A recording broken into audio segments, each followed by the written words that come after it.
Hello friends, you're watching the Ruslan Belov channel.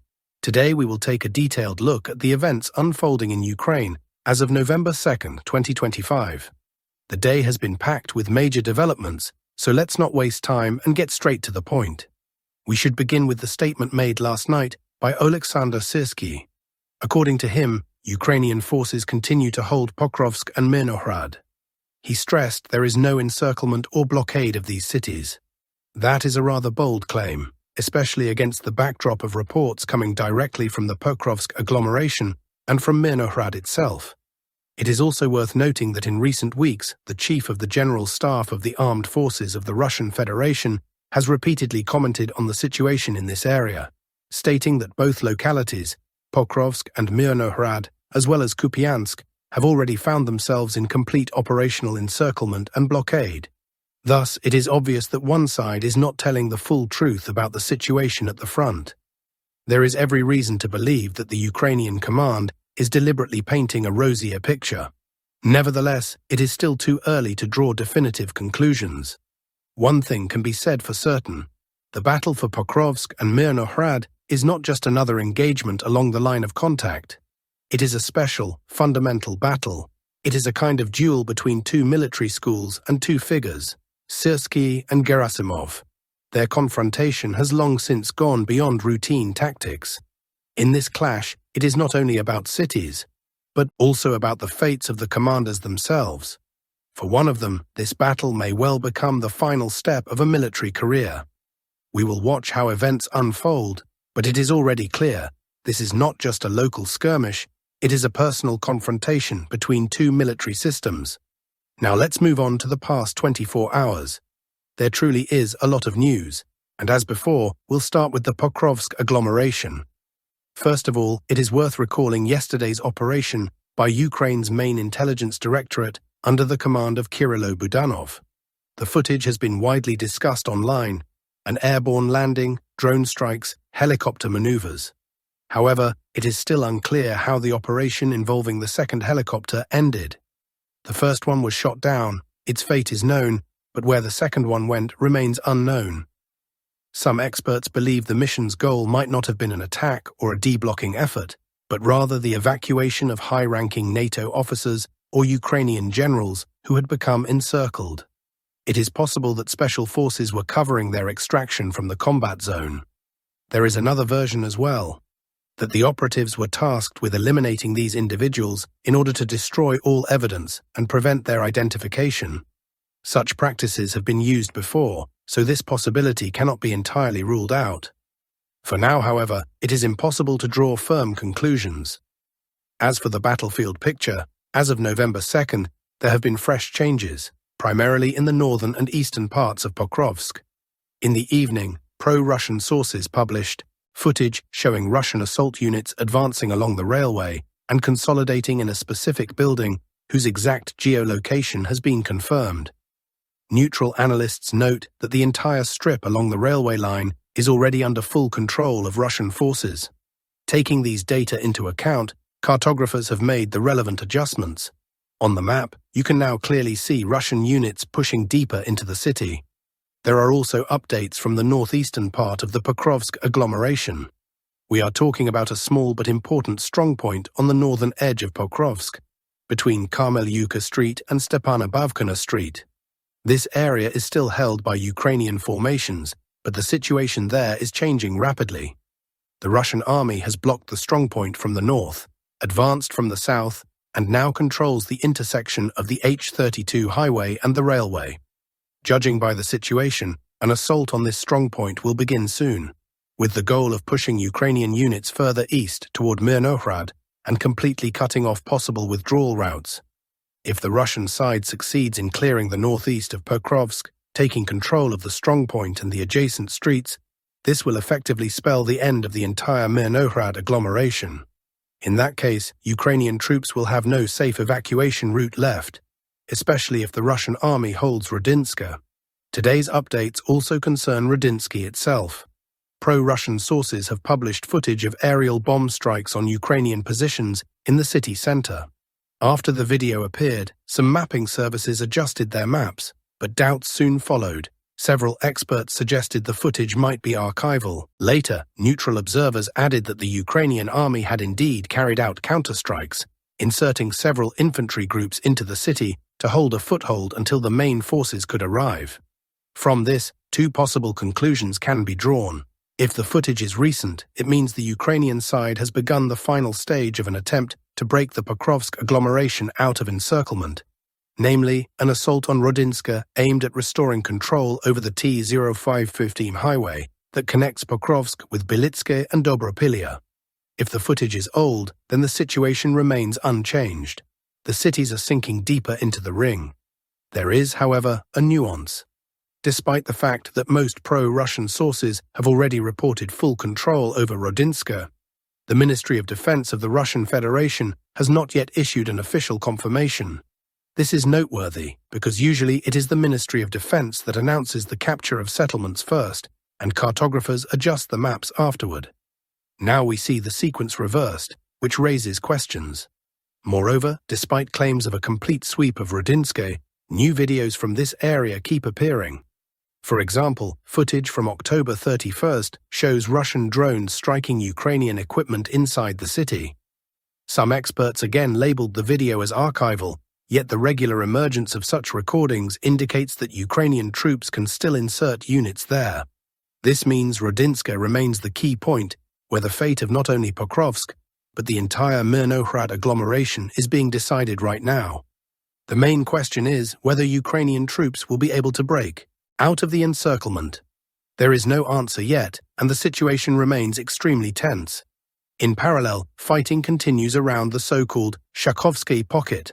Let me remind you that the Ukrainian side began counterattacks in this sector on October 26th, although the first advances were recorded as early as the 24th-25th. Since then, maps have been regularly adjusted in Ukraine's favor. Grey zones have been marked, and the line of contact has shifted. According to information from October 31st, the Ukrainian offensive in this area has effectively run out of momentum. The counterattack has stalled, and since November 1st, the initiative has passed to the Russian army, which launched its own counteroffensive.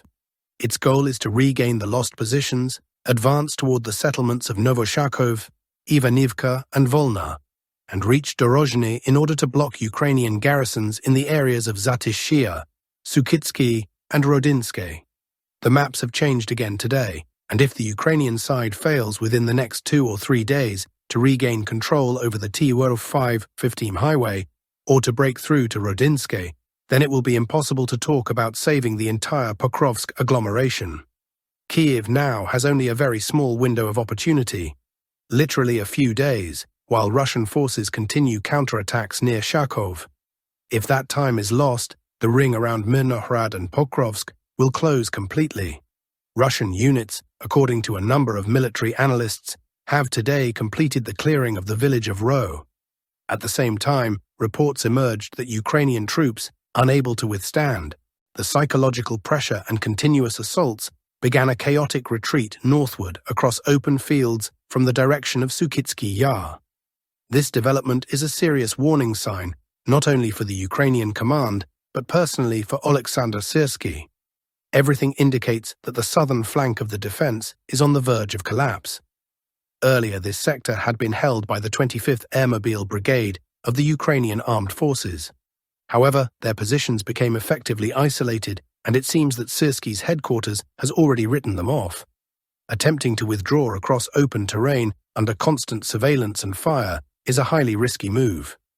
It appears that Ukrainian soldiers on the ground decided not to wait for an official order to retreat and began moving toward Mirnohrad on their own initiative.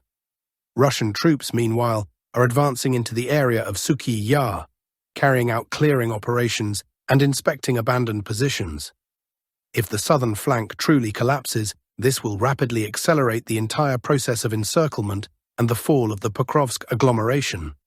In fact, this could mark not just a localized success, but a turning point in the battle for the entire southern sector. It is quite possible that in the coming hours, the Russian Ministry of Defense will officially confirm control over this area. Now let's move to the Zaporizhzhia direction, where significant changes are also taking place. According to the latest reports, The Vostok group of forces continues its active advance westward, and over the past 24 hours, new adjustments have appeared on the map. The grey zone has expanded considerably. Just yesterday, on November 1st, the front line looked different. Today, Russian troops have made progress in the area of Danilivka and continue to move toward the R85 highway. The distance from the forward positions to the road is now less than 3 kilometers. The objective is clear. Russian forces are preparing to cut this strategic artery along a broad front, and then from the settlements of Nechaivka and Radostene to turn southward toward Huliai-Pol. At the same time, Russian units are advancing from Poltavka toward Novospinivske and Novyi, threatening to strike into the rear of the Ukrainian grouping defending the Uspenivka fortified area. Judging by the pace of operations, in 5 to 6 days, Uspenivka will most likely fall under full Russian control. Next, we move to the Lyman direction, which has also brought important developments.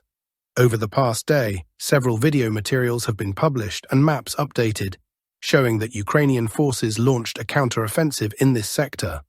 In the course of a series of counter-strikes, they managed, at least partially and possibly completely, to regain control of the village of Yampil. Just yesterday, on November 1st, the situation looked different. Roughly 1/4 of Yampil was under Russian control, while the rest was either a grey zone or held by the Ukrainian army. Therefore, today's change is a minor rollback limited to the northeastern edge. However, the fighting here remains intense. The purpose of this strike was likely to unblock the nearby settlements of Zakotne and Siversk in order to improve logistics and supply routes. The main issue now is not whether the counterattack succeeded or failed, but whether Ukrainian forces will be able to hold these positions afterward. Meanwhile, northwest of Lyman, Russian forces continue their advance. This sector is already more accurately classified as part of the Izium direction rather than the Lyman front. Russian troops have entered the Sviatohirsk forest and are actively moving toward the town of Sviatohirsk itself. It is worth recalling that the main supply lines used by Ukrainian units defending Lyman pass directly through Sviatohirsk. The Russian army's approach to Yarova and Sviatohirsk would place these routes under full control, potentially leading to the collapse of Ukrainian defenses in Novoselivka and Drobyshev. Simultaneously, Russian units are advancing toward Oleksandrivka and Korovyi Yar, both confirmed zones of active fighting on the Izium axis. Further north, in the Kupiansk area, the battles have become even more intense. The Russian army has begun a decisive assault on the city itself. It is important to understand that we are talking not only about Kupiansk, but also Kupiansk-Uzlovyi, two separate towns located close to each other. At the moment, Russian forces have encircled Kupiansk and are conducting urban combat, attempting to drive out Ukrainian formations.